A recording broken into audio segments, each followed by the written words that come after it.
দৃশ্যমান খুব সুন্দর লাগছে কিন্তু ভাই।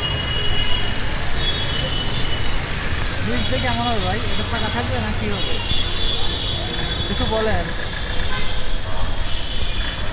আমি এখন ভিডিও ধারণ দেখানো যাচ্ছে।